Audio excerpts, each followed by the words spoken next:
మనోజ్ఞ ధారావాహిక. Mary Stella కళాశాల ఆడిటోరియంలో నిశ్శబ్దం ఒక్కసారి రాజ్యమేలింది. నిశ్శబ్దాన్ని బద్దలు చేస్తూ మళ్ళీ గొంతు కంగుమని మోగింది.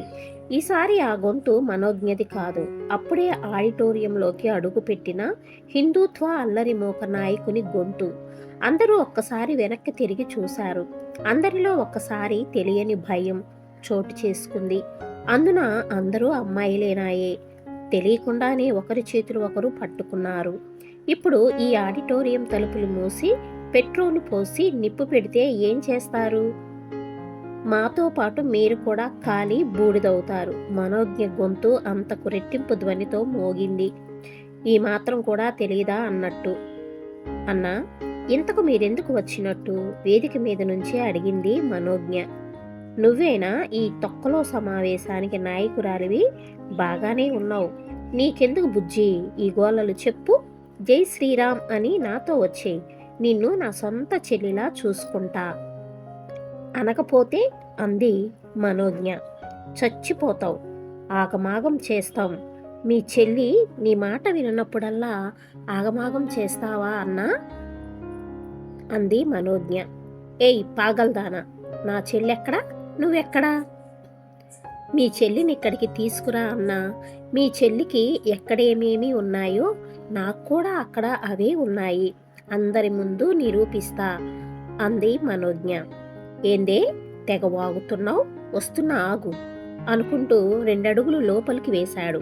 అతను వెనుక వచ్చిన అల్లరి మోక అలర్ట్ కాకముందే గుమ్మం దగ్గరున్నవారు ఆ నాయకుడు అడుగు లోపల పెట్టగానే తలుపులు మూసేసి గొళ్ళాలు పెట్టేశారు.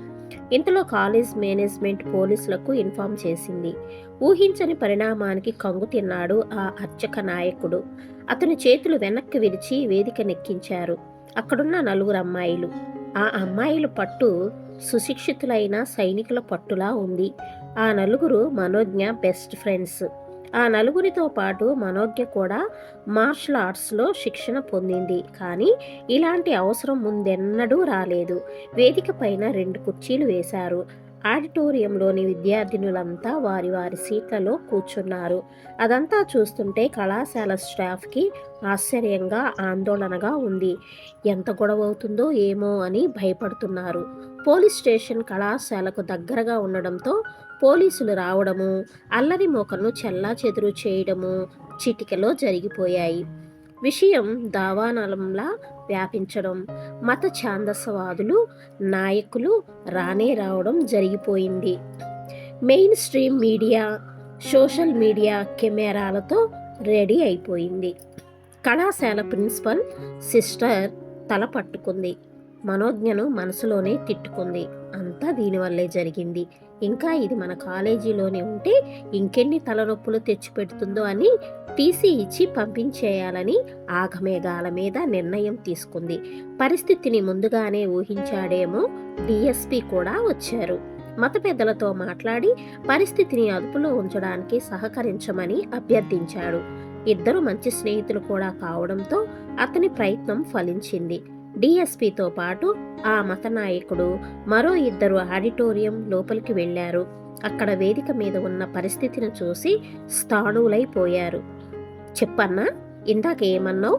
తలుపులు మూసి పెట్రోలు పోసి తగలబెడతావా? అంత శత్రుత్వం నీకు మాకు ఏముందన్నా? అంది మనోజ్ఞ. లేకపోతే ఆడపిల్లవి ఇంత భయం లేకుండా మాట్లాడతావా అన్నాడు. తప్పేముందన్నా? ఆడపిల్లలు మాట్లాడకూడదా?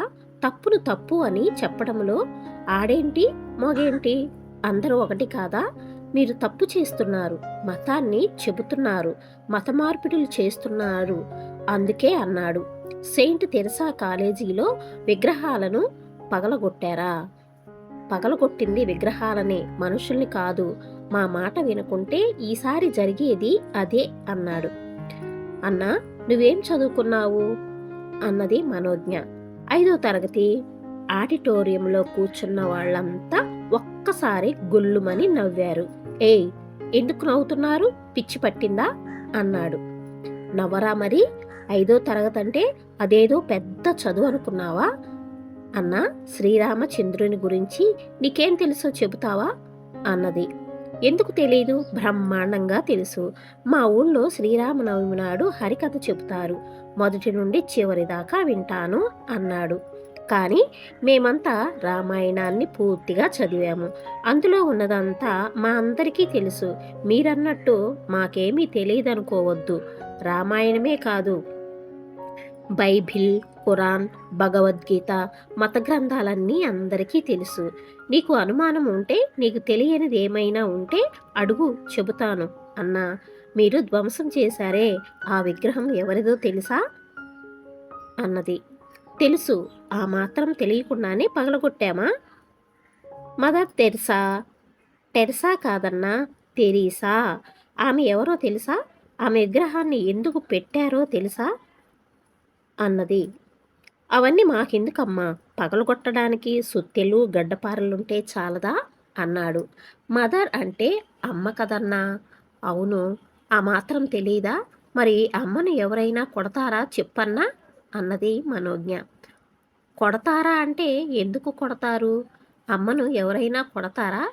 సమాధానం చెప్పలేక నీళ్లు నములుతున్న అతన్ని చూసి, అన్నా, మీ అమ్మ, మా అమ్మ, మనందరి అమ్మలు ఎప్పుడో ఒకసారి చచ్చిపోతారు. కొన్నాళ్ళు గుర్తుంచుకుంటాము, ఆ తర్వాత మర్చిపోతాము. కానీ మదర్ తెరీసా అలా కాదన్నా. ఎల్లప్పుడూ జీవిస్తూ ఉండే అమ్మ. కులమతాలకు అతీతంగా అందరికీ అమ్మ. ఆమె చేసిన సేవలు ఎంత గొప్పవో తెలుసా అన్నా. అతను మనోజ్ఞ కళ్ళల్లోకి చూస్తూ, తెలుసమ్మా, నా బిడ్డ చెప్పింది. తరగతి పుస్తకములో ఆయమ్మ జీవిత కథ ఉందంట. ఒకరోజు